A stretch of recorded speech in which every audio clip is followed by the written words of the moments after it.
بھائیوں اور اللہ کے محبوب بندوں، اللہ کی محبوب بندیوں، یہ بات اپنے ذہن میں بٹھا لینا اور یہ بات اپنے ذہن و دماغ میں رکھ لینا کہ ہم اس دنیا کے اندر جتنا رسول اللہ صلی اللہ علیہ وسلم سے قریب ہوتے چلے جائیں گے، نبی کی سنتوں کو جتنا ہم زندہ کریں گے، نبی سے جتنی محبت کریں گے، اللہ تعالیٰ کی مدد ہمارے اور آپ کے ساتھ آتی چلی جائے گی۔ روایت میں آتا ہے کہ رسول اللہ صلی اللہ علیہ وسلم نے فرمایا کہ جب تم میری سنتوں کو زندہ کرو گے، میرے طریقے کو زندہ کرو گے، مجھے اپنا آئیڈیل تسلیم کرو گے، مجھے اپنا نمونہ تسلیم کر لو گے، تو معلوم ہے اللہ تعالیٰ 4 طریقے سے تمہارا اکرام فرمائیں گے۔ آج ان بزرگان دین نے، اولیاء اعظام نے، قطب و ابطال نے اپنا مقام و مرتبہ جو بنایا ہے، کس بنیاد پر بنایا ہے؟ انہوں نے رسول اللہ صلی اللہ علیہ وسلم سے محبت کی ہے، رسول اللہ صلی اللہ علیہ وسلم کی اطاعت کی ہے، رسول اللہ صلی اللہ علیہ وسلم کے نقش قدم کے مطابق چلے ہیں، تو آج اس کا نتیجہ یہ ہے کہ ہم آپ ان کا نام لیتے ہیں اور نام لے کے جھوم جاتے ہیں۔ تو آپ سن لیجئے، رسول اللہ صلی اللہ علیہ وسلم کا ارشاد گرامی ہے کہ آپ نے فرمایا جب میری سنتوں کو زندہ کرو گے، اللہ 4 طریقے سے تمہارا اکرام فرمائیں گے۔ پہلا اکرام یہ ہے، اللہ تعالیٰ تمہاری روزی میں برکت ڈال دے۔ آج لوگ روزی کے لیے کیا کیا نہیں کرتے؟ کوئی کہتا ہے جھوٹ بول کے روزی کمائیں گے تب نفع ملے گا، کوئی کہتا ہے بے ایمانی کر کے روزی کمائیں گے تب نفع ملے گا، کوئی کچھ کہتا ہے، کوئی کچھ کہتا ہے، لیکن میرے محبوب نبی صلی اللہ علیہ وسلم فرما رہے ہیں میری سنتوں کو اگر تم نے زندہ کر لیا تو سب سے پہلا اکرام یہ ہوگا، اللہ تعالیٰ تمہاری روزی میں برکت ڈال دے گا۔ اور دوسرا اکرام کیا ہوگا؟ اللہ اپنے نیک بندوں کے دلوں میں تمہاری محبت ڈال دے گا۔ آج ہر شخص یہ چاہتا ہے کہ نیک بندے ہم کو یاد کر لیں، نیک بندے کی دلوں میں میری محبت پیدا ہو جائے۔ میرے محبوب نبی صلی اللہ علیہ وسلم فرما رہے ہیں اگر میری سنتوں کو زندہ کیا، اللہ تعالیٰ نیک بندوں کے دلوں میں تمہاری محبت ڈال دیں گے، محبت ڈال دیں گے۔ تیسرا اکرام یہ ہے کہ فجار اور دشمن اسلام کے دلوں میں اللہ رعب و دبدبہ ڈال دے گا۔ اور چوتھا اکرام جو اللہ تعالیٰ کی طرف سے ہوگا وہ یہ ہوگا، اللہ تعالیٰ دین میں پختہ کر دے گا، اتنا دین میں پختہ کر دے گا کہ کوئی ہمیں ٹھگ نہ سکے گا۔ آج آپ دیکھ رہے ہیں چند کوریوں کے خاطر ہمارا ایمان چھینا جا رہا ہے۔ تو اگر ہم سنتوں کے مطابق چلیں گے اور رسول اللہ صلی اللہ علیہ وسلم کے نقش قدم کے مطابق چلیں گے، یہ نعمتیں ہمیں آپ کو مل جائیں گی۔ میرے بھائیوں یاد رکھنا، رسول اللہ صلی اللہ علیہ وسلم نے یہ بھی ارشاد فرمایا جس شخص نے میری سنت کو زندہ کیا اس نے مجھ سے محبت کی، اور جس نے مجھ سے محبت کی وہ میرے ساتھ جنت میں داخل ہوگا، وہ میرے ساتھ جنت میں داخل ہوگا۔ حضرات صحابہ کرام رضی اللہ عنہم اجمعین ایسی محبت رسول اللہ صلی اللہ علیہ وسلم سے فرماتے تھے جس کی کوئی نہ حد ہے نہ کوئی انتہا ہے۔ آپ اندازہ لگائیے کہ خلفائے راشدین میں سب سے پہلے خلیفہ حضرت ابو بکر صدیق رضی اللہ عنہ، ہجرت کا موقع ہے، ہجرت کا موقع ہے۔ رسول اللہ صلی اللہ علیہ وسلم جب ہجرت فرما رہے ہیں، حضرت ابو بکر صدیق رضی اللہ عنہ کو اپنے ساتھ میں لے رہے ہیں۔ راستے میں ایک غار پڑتا ہے جس کو غار ثور کہتے ہیں، راستے میں غار پڑتا ہے جس کو غار ثور کہتے ہیں۔ ہوا یہ کہ اس غار میں رسول اللہ صلی اللہ علیہ وسلم کو اور حضرت ابو بکر صدیق رضی اللہ عنہ کو ٹھہرنا ہے۔ حضرت ابو بکر صدیق رضی اللہ عنہ نے فرمایا میرے محبوب نبی ابھی آپ ٹھہریے، پہلے میں اس غار کے اندر جاتا ہوں، اس کے کوئی اگر ہول ہے یا کوئی کیڑے مکوڑے ہیں میں اس کو نکال کے باہر کر دیتا ہوں۔ آپ صلی اللہ علیہ وسلم باہر ٹھہرے رہے۔ اس کے بعد حضرت ابو بکر صدیق رضی اللہ عنہ اندر تشریف لے گئے اور اس کو جھاڑا پوچھا۔ آپ نے دیکھا یہاں پر ہول ہے، آپ نے وہاں پر کوئی پتھر رکھ دیا یا کپڑا رکھ دیا، سارے ہول بند کر دیے۔ اب کوئی چیز یا پتھر یا کپڑا نہیں تھا تو ایک ہول چھوٹا رہ گیا، تو آپ نے سوچا اس ہول میں ہم اپنی ایڑی رکھ دیں گے، اپنا پیر رکھ دیں گے، کیونکہ میرے محبوب نبی صلی اللہ علیہ وسلم جلدی اندر تشریف لے۔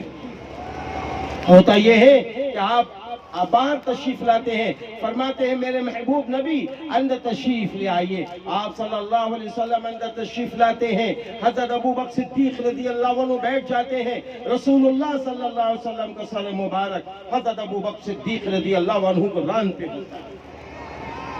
میرے بھائیوں، اس وقت کا حال یہ ہوتا ہے کہ آپ حضرت ابو بکر صدیق رضی اللہ عنہ کے ران پر اپنا سر رکھ کر سو جاتے ہیں، اور اس کے بعد اچانک کیا ہوتا ہے، جہاں حضرت ابو بکر صدیق رضی اللہ عنہ نے ایڑیاں لگائی ہیں، وہاں سے ایک اژدہا، ایک سانپ نکلنے کی کوشش کر رہا ہے۔ حضرت ابو بکر صدیق رضی اللہ عنہ کو ڈس رہا ہے، حضرت ابو بکر صدیق رضی اللہ عنہ تکلیف کو برداشت کر رہے ہیں، لیکن ہل نہیں رہے ہیں۔ اگر ہلیں گے تو میرے نبی کہیں جگ نہ جائے، آپ تھکے تھے۔ اس کے بعد نتیجہ کیا ہوتا ہے کہ حضرت ابو بکر صدیق رضی اللہ عنہ کو سانپ ڈستا گیا تو وہ زہر جب پھیلا، آپ کو شدت کی تکلیف ہوئی، اچانک آپ کی آنکھوں سے آنسو گرا، وہ آنسو جا کر رسول اللہ صلی اللہ علیہ وسلم کے روضے یعنی چہرے مبارک پہ جا کے گر جاتا ہے۔ حضور اکرم صلی اللہ علیہ وسلم فرماتے ابو بکر کیوں رو رہے ہو، کیا بات ہے؟ فرمایا اللہ کے نبی سارے ہول بند ہو گئے تھے، لیکن ایک ہول ایسا ہے جہاں پہ میں نے ایڑی لگا لی ہے، اسی ایڑی میں سانپ و اژدہا نکل رہا ہے، وہ مجھے ڈس رہا ہے، اس کی تکلیف سے آنسو کا قطرہ گر کے آپ کے چہرے مبارک پر گرا۔ وہ آپ صلی اللہ علیہ وسلم مسکرائے، فرمایا ابو بکر وہ اٹھاؤ، وہ پیر اٹھاؤ، اور اس کے بعد اپنا لعاب لگایا، آپ کے جسم سے زہر نکلا۔ کہنے کا مقصد یہ ہے، اے اللہ کے محبوب بندو، کیسی محبت ہے رسول اللہ صلی اللہ علیہ وسلم سے حضرت ابو بکر صدیق رضی اللہ عنہ کی، کہ آپ سانپ سے ڈسے جا رہے ہیں، اپنی جان کو ہتھیلی میں لے لیا، لیکن رسول اللہ صلی اللہ علیہ وسلم کو جھگنے نہ دیا۔ ایسی محبت حضرت عمر فاروق رضی اللہ عنہ، اگر آپ دیکھیے کہ کیسی یہ محبت فرماتے ہیں۔ ایک مرتبہ آپ گشت فرما رہے ہیں، گشت کر رہے ہیں، اچانک کیا ہوتا ہے، اچانک دیکھتے ہیں کہ گھر سے ایک بوڑھی کی آواز آ رہی ہے، کچھ اشعار وہ بوڑھی ماں پڑھ رہی ہیں۔ آپ نے دستک دیا، رات میں بوڑھی ماں نے کہا کون؟ کہا میں عمر بن خطاب۔ دروازہ کھولا، کہا عمر کیسے آنا ہوا؟ کہا سنو میں نیچے بیٹھتا ہوں۔ پلنگ پڑا ہوا تھا، کہا پلنگ نہیں میں نیچے بیٹھوں گا۔ کہا کیوں؟ امیر المومنین ہیں آپ کیوں نیچے بیٹھیں گے؟ فرمانے لگے میں اس وقت تک نیچے بیٹھا رہوں گا جب تک کہ آپ میری کچھ باتیں مان نہ لیں۔ کہا وہ کون سی باتیں ہیں؟ کہا آپ جو اشعار پڑھ رہی تھیں اس میں آپ یہ کہہ رہی تھیں کہ اے میرے اللہ جنت میں نبی کے قدموں کے نیچے مجھے ٹھکانہ دے دینا، تو جہاں آپ نے یہ کہا ہے وہاں ترمیم کر لیجئے، وہاں یہ کہہ دیجئے کہ اے میرے اللہ میرے ساتھ ساتھ عمر کو بھی نبی کے قدموں کے نیچے جنت میں جگہ دے دینا۔ یہ جوڑ دو تب میں اوپر بیٹھوں۔ آپ اندازہ لگائیں کیسی محبت ہے رسول اللہ صلی اللہ علیہ وسلم کے ذاتی گرامی سے۔ متعلق ہے کیا ہے؟ آپ کے متعلق یہ ہے کہ ایک بار آپ نے دعوت دی رسول اللہ صلی اللہ علیہ وسلم کو، اور جب دعوت دی تو آپ ساتھ میں چلتے رہے۔ آپ صلی اللہ علیہ وسلم جو قدم اٹھائے اور رکھے، جو قدم اٹھائے رکھے، آپ آہستہ آہستہ وہ قدم گن رہے ہیں، وہ قدم گنتے ہوئے چلے جا رہے ہیں۔ جب آپ گھر میں تشریف لے آئے، اس کے بعد رسول اللہ صلی اللہ علیہ وسلم گھر میں تشریف لے آئے، تو حضرات صحابہ کرام رضی اللہ عنہم اجمعین نے فرمایا کہ اللہ کے رسول صلی اللہ علیہ وسلم میں نے دیکھا تھا عثمان کو کہ وہ آپ کے قدم گن رہے ہیں۔ میرے نبی نے فرمایا عثمان تو میرے قدم گن رہے تھے؟ ہاں میں قدم گن رہا تھا۔ عثمان کیا بات تھی؟ فرمایا میرے نبی صلی اللہ علیہ وسلم آج اس دنیا میں میرے گھر میں سب سے قیمتی مہمان آ رہے تھے، اس لیے میرے دل میں یہ بات آ گئی کہ جتنے قدم آپ کے اٹھیں گے اور میرے گھر تک پہنچیں گے، ہم آپ کی محبت میں اتنے اونٹ اللہ کے نام پر قربان کریں۔ ایسی محبت حضرت علی رضی اللہ عنہ ہے۔ حضرت علی رضی اللہ عنہ ہے. اب کیا ہوتا ہے, رسول اللہ صلی اللہ علیہ وسلم ہجرت فرما رہے ہیں. فرمایا علی آج رات تم کو میرے بستر پہ لیٹنا ہے, اور یہ فلاں فلاں فلاں کا جو مال ہے یہ ساری امانتیں ان کو صبح پہنچانا ہے.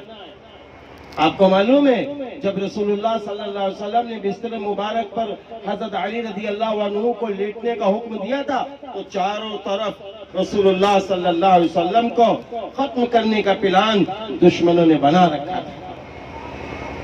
ایسے موقع پر حضرت علی رضی اللہ عنہ کو بلایا کہ علی تم کو آج میرے بستر پہ لیٹنا. حضرت علی رضی اللہ عنہ لیٹ گئے.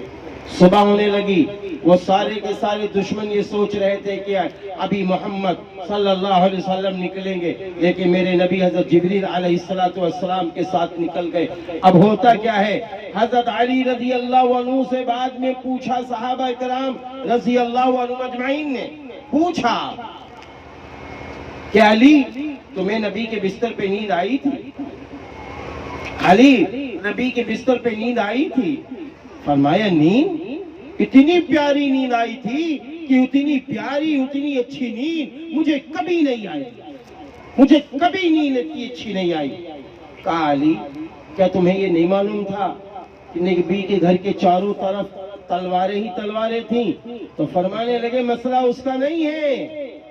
فرمایا مسئلہ اس کا ہے, میرے نبی نے جب مجھ سے یہ کہا تھا کہ علی مجھے سنو بلایا اور کہا علی میرے بستر پہ تمہیں لیٹنا ہے, اور اس کے بعد فرمایا علی صبح اٹھنا ہے اور یہ امانت فلاں فلاں کو دینا ہے, تو اسی وقت پر اللہ کے رسول صلی اللہ علیہ وسلم سے محبت کرتے ہوئے اتنا یقین جم چکا تھا کہ اب میرا دنیا کے اندر کوئی بال باقا کچھ نہ کر سکے گا, کیونکہ میرے نبی نے مجھ سے فرمایا ہے صبح اٹھنا ہے اور یہ سامان فلاں فلاں کو دینا. تو اللہ کے محبوب بندو یہ بات اچھی طرح یاد رکھنا, اچھی طرح یاد رکھنا کہ حضرات صحابہ کرام رضی اللہ عنہم اجمعین ایسی محبت فرماتے تھے جس کی کوئی حد نہیں. حضرت بلال حبشی رضی اللہ عنہ اذان دیتے تھے, اذان دیتے تھے, جہاں محمد رسول اللہ صلی اللہ علیہ وسلم کا نام آتا تھا فوراً دوڑ کر نبی کا چہرہ مبارک دیکھتے رہتے تھے. جب آپ صلی اللہ علیہ وسلم اس دنیا سے تشریف لے گئے تو حضرت بلال رضی اللہ عنہ نے اذان دینا بند کر دیا, آپ دوسرے شہر تشریف لے گئے. اس کے بعد جب حضرت عمر بن خطاب رضی اللہ عنہ کا دور آتا ہے, اس دور میں آپ نے ایک اذان دی, اور اس کے بعد جب ایک بار کیا ہوتا ہے کہ حضرت بلال حبشی رضی اللہ عنہ کو خواب میں رسول اللہ صلی اللہ علیہ وسلم فرماتے ہیں بلال کیا تمہیں میری یاد نہیں آتی؟ حضرت بلال حبشی رضی اللہ عنہ آتے ہیں مدینے کے اندر, اور جب آتے ہیں تو اس وقت کیا ہوتا ہے, رسول اللہ صلی اللہ علیہ وسلم کے روضہ اطہر کے سامنے درود و سلام پیش کرتے ہیں, اور اس کے بعد اذان کا وقت ہو جاتا ہے. جب اذان کا وقت ہو جاتا ہے تو معلوم کیا ہوتا ہے, سارے لوگ آتے ہیں, کہتے ہیں بلال بلال اذان دے دو تاکہ نبی کا زمانہ پھر ہمیں یاد آ جائے, بلال اذان دے دو. لیکن آپ فرماتے ہیں میں کیسے اذان دوں, اذان دیتا تھا تو اپنے نبی کا چہرہ مبارک دیکھتا تھا, لیکن اب میں اذان نہ دوں گا, اذان نہ دوں گا. آخر کیا ہوا, حضرت حسنین یعنی حضرت حسن اور حضرت حسین رضی اللہ عنہما تشریف لے آئے. فرمایا کہ بلال اذان دے دو, اذان دے دو, اس لیے کہ میرے نانا جان کے زمانے میں آپ اذان دیتے تھے, ہم وہ اذان سننا چاہتے ہیں, ہم وہ اذان سننا چاہتے ہیں جو اذان میرے نانا جان کے زمانے میں دیتے تھے. حضرت بلال حبشی رضی اللہ عنہ نے جب اذان دی ہے تو شہر مدینہ کا ایک ایک فرد مسجد نبی میں جمع ہو گیا. ارے یہ تو نبی کے زمانے کی اذان, ایسی محبت لوگوں کے دلوں میں, یہاں تک کہ عورتوں نے نقاب پہن لیا, عورتوں نے برقع اوڑھ لیا اور مسجد نبی کے باہر کھڑی ہو گئی, مسجد نبی کے باہر کھڑی ہو گئی اور فرمانے لگی مجھے نبی یاد آ رہے ہیں. نبی کی یاد میں پورا مجمع رو رہا تھا, نبی کی یاد میں پورا مجمع رو رہا تھا.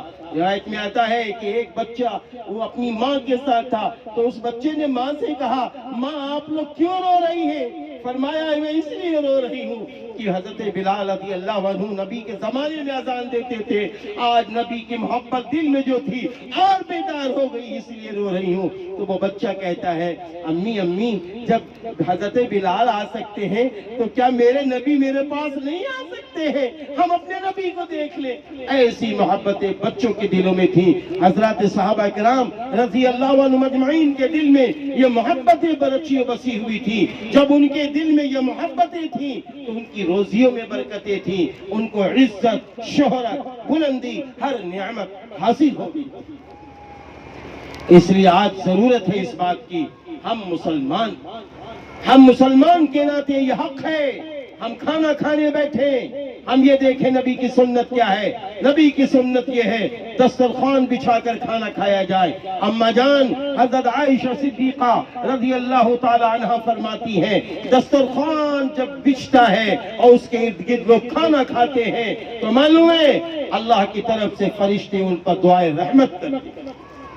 اور دسترخوان کا بچھانا سنت ہے، دسترخوان بچھا کر کھانا کھایا جائے اور کھانا بیٹھ کر کھایا جائے۔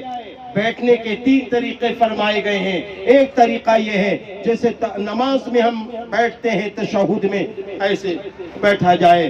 دوسرا طریقہ یہ ہے الٹا پیر بچھایا جائے، سیدھا پیر کھڑا کیا جائے، اور تیسرا طریقہ یہ ہے دونوں پیر اوپر بیٹھ کر کھانا کھایا جائے۔ کھانا کھانے سے پہلے اپنے دونوں ہاتھوں کو گٹوں کو دھویا جائے۔ روایتوں میں ملتا ہے کہ کھانا کھانے سے پہلے جو لوگ ہاتھ دھوتے ہیں اللہ ان کے گھروں میں برکتیں داخل کر دیتا ہے۔ اسی طریقے سے ہاتھوں کو کھانے کے پہلے پوچھا نہ جائے، کھانا کھا کر جب ہاتھ دھولا جائے تب پوچھا جائے، کھانے سے پہلے جب ہاتھ دھولا جائے تو پوچھا نہ جائے، یہ سنت۔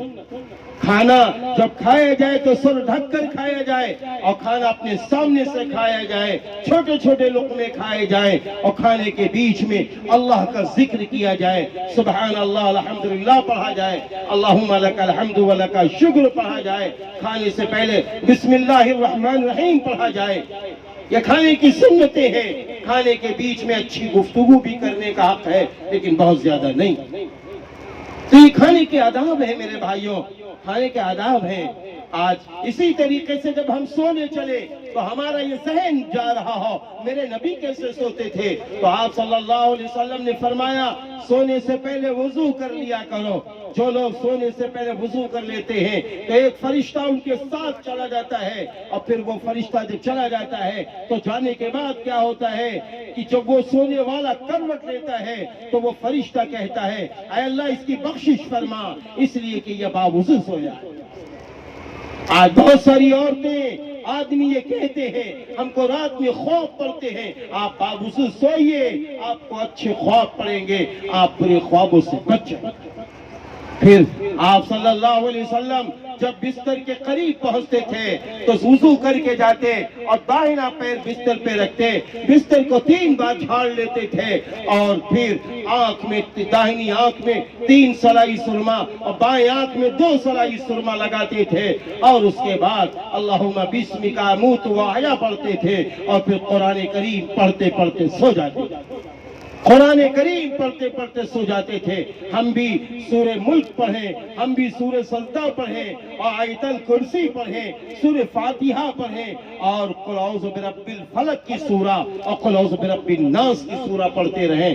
پڑھتے پڑھتے ہم کو سونا چاہیے، اور جب سونے کے وقت نیند آ جائے جب لیتے تو اپنے داہنی طرف رخ کریں، اپنا دائنا ہاتھ کی ہتھیلی اپنے دائیں رخسار کے نیچے رکھیں اور بایاں ہاتھ بائیں کول کے اوپر رکھیں، اپنے پیروں کو موڑ کے سو جائیں۔ یہ اس طرح سونا سنت ہے، اس طرح سونا سنت ہے۔ ایسے ہی جب کپڑے پہننا ہو تو پہلے بسم اللہ پڑھ لیں، کپڑے کی دعا پڑھ لیں، اور اس کے بعد سیدھا ہاتھ پہلے ڈالیں اور اس کے بعد الٹا ہاتھ اپنے کرتے میں ڈالیں، اس کے بعد اپنے کرتے کو یا شرٹ کو پہن لیں۔ ازار پہننا ہے تو بیٹھ کر پہلے بسم اللہ پڑھیں اور بیٹھ کر اپنا سیدھا پیر ڈالیں، اس کے بعد الٹا پیر ڈالیں، پھر کھڑے ہو کر اپنا ازار باندھیں۔ یہی طریقہ مردوں کے لیے ہے، یہی طریقہ عورتوں کے لیے ہے۔ میرے بھائیوں میری بہنوں، رسول اللہ صلی اللہ علیہ وسلم کی جتنی سنتیں زندہ ہوں گی میرا اللہ خوش ہوتا چلا جائے گا۔ میرا اللہ خوش ہوتا چلا جائے گا. ہم کو سواری پہ سوار ہونا ہے. ہم پہلے بسم اللہ الرحمن الرحیم پڑھے, سیدھا پیر سواری پہ رکھیں, اپنی سیٹ پر بیٹھنے کے بعد سبحان الذی سخر لنا ھذا وما كنا له مقرنین وانا الی ربنا لمنقلبون پڑھے, یعنی سفر کی دعا پڑھے, سواری کی دعا پڑھے. اور اس کے بعد جب سواری تھوڑی سی چلے پڑھو سبحان اللہ, اور تیز چلے پڑھو الحمدللہ, اور تیز چلے پڑھو اللہ اکبر. یہ سب آداب ہیں میرے بھائیوں. اسی طرح جب ایک مسلمان کسی مسلمان کو سلام کرے تو کہے السلام علیکم ورحمۃ اللہ وبرکاتہ. سننے والا مسکرا کر جواب دے وعلیکم السلام ورحمۃ اللہ وبرکاتہ.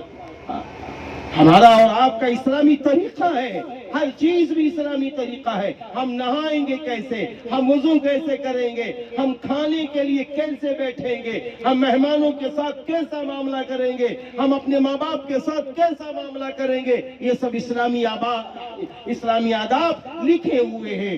اس لیے اللہ کے محبوب بندوں, اللہ کی محبوب بندیوں, آئیے ہم آپ ایک فیصلہ لے لیں, ہم آپ ایک فیصلہ لے لیں کہ ہم کو جینا ہے, کھانا ہم کو کھانا ہی کھانا, کپڑے ہم کو پہننا ہی پہننا ہے, کاروبار ہم کو کرنا ہی کرنا ہے. کیوں نہ ہم نبی کی سنت کے مطابق کر لیں؟ ہاں, نبی کی سنت کے مطابق کر لو گے اللہ راضی ہو جائے گا.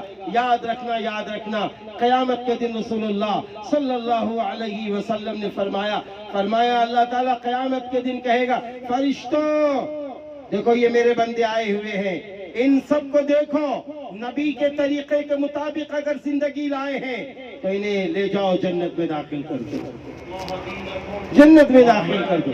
نبی کے طریقے کے مطابق کپڑے پہنا ہے, نبی کے طریقے کے مطابق کھانا کھایا ہے, نبی کے طریقے کے مطابق سوئے ہیں, نبی کے طریقے کے مطابق 24 گھنٹے کی زندگی گزری ہے. اللہ کے رسول صلی اللہ علیہ وسلم نے فرمایا میرے طریقے سے ان کو جوڑا جائے گا اور دیکھا جائے گا کہ نبی کے طریقے کے مطابق, نبی آئیڈیل ہے, نبی نمونہ ہے, نبی کے نمونے کے مطابق زندگی گزری کہ نہیں گزری. ہم آپ کیا کرتے ہیں, ہم آپ جاتے ہیں عید و بقرعید میں کپڑے سلانے کے لیے تو اپنے ٹیلر سے کیا کہتے ہیں, ٹیلر صاحب یہ نمونہ ہم لے کر آئے ہیں, یہ نمونہ لے کر آئے ہیں, اس نمونے کے مطابق سی دو میرے کپڑے. آپ کہہ کے چلے